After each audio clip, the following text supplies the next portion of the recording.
Hey there, I'm Christy Wilhelmy from Garden Nerd. I'm here today at the Lavender Festival at Highland Springs Ranch. And we are here to talk all about lavender because it's field trip day! Woohoo! Come on! Okay, so this is more Munstead, and it is kind of the traditional, beautiful, you can see it. Clarity and maybe later. Maybe in 2 hours. I'm snoozy already. Look at those fields just going on and on. It's a beautiful monoculture, I have to say. White Provence. So it flowers white, which none of these are quite open yet, but you can kind of get the sense that they are white. This is grosso, and it hasn't been pruned in a long time.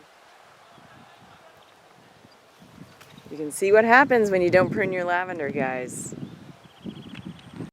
Melissa is another white variety, and these are open.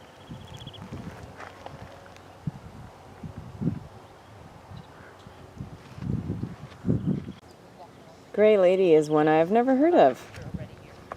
Early bloomer and purple stems. They look kind of gray, they really do.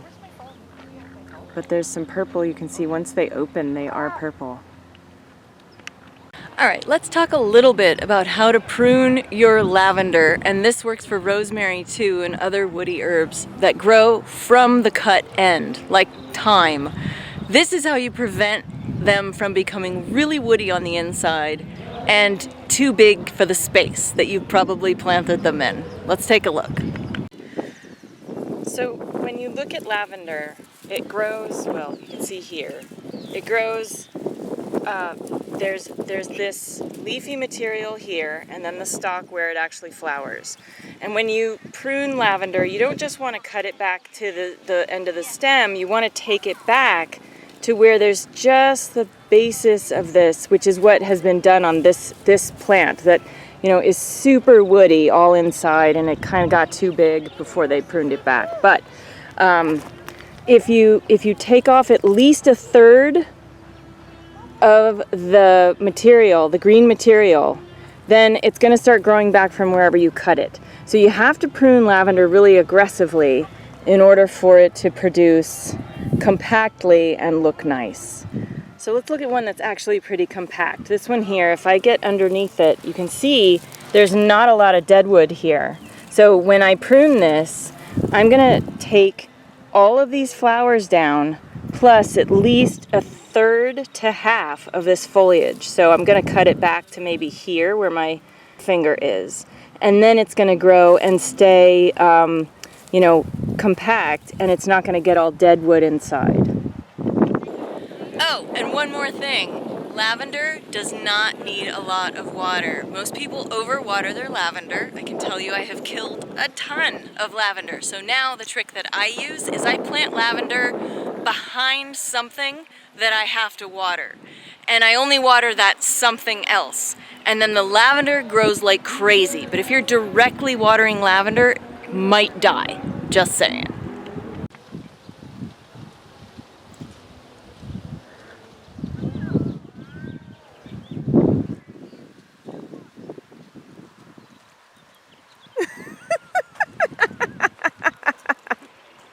One cannot attend a lavender festival without lavender lemonade. This is it. All right.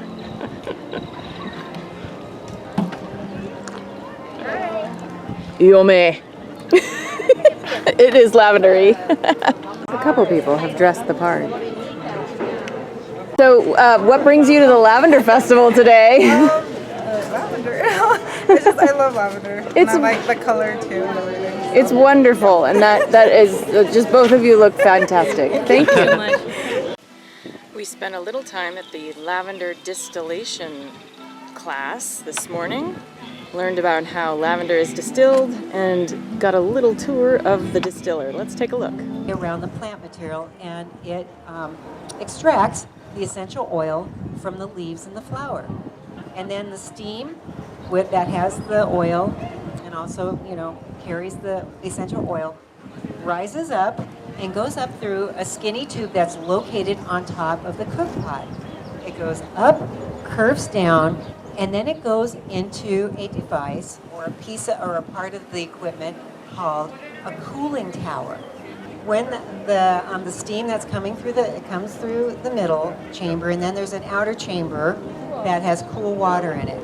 And so what once was H2O molecules turns to water, and then what once was fat-soluble molecules turns to oil. So you have two liquids that are coming out of there. And so remember that last part of the distillation process that you need to have is a separating method, right? Because how do you separate the stuff? What happens, the device that you use for doing that is called a separator can. This is a giant pile of tea tree leaves and flowers. It's quite big, and they're distilling this, and it goes into this guy, and about 80 to 100 pounds goes in there, and then it distills into this little thing here, and the tube, you can see the stuff that's falling out, that's the water that has, and the oil goes into a different pipe.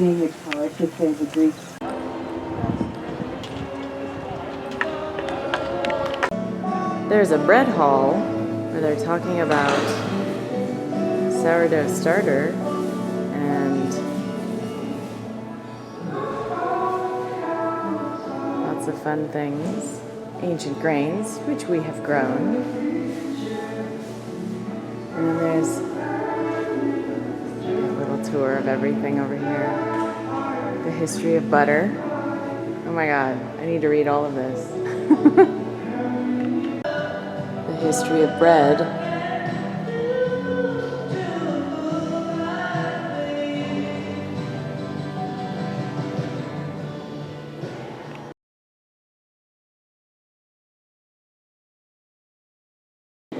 I hope you enjoyed the tour of this lavender farm. We're at 123 Farm in Highland Springs, California. And if you like this video, share it with your friends, and don't forget to subscribe and turn on notifications to find out when our next video comes online. And be sure to, if you do grow lavender, just prune it right and you'll be okay, I promise. It's a Mediterranean plant that grows well in dry climates, so if you are in a drought-stricken area, you might like lavender, along with native plants from wherever it is that you live. So do that. Okay, check out my books, Gardening for Geeks, Grow Your Own Mini Fruit Garden, and my new novel, Garden Variety. And of course, become a Patreon subscriber to support all the free stuff that we do here at Garden Nerd. Happy gardening!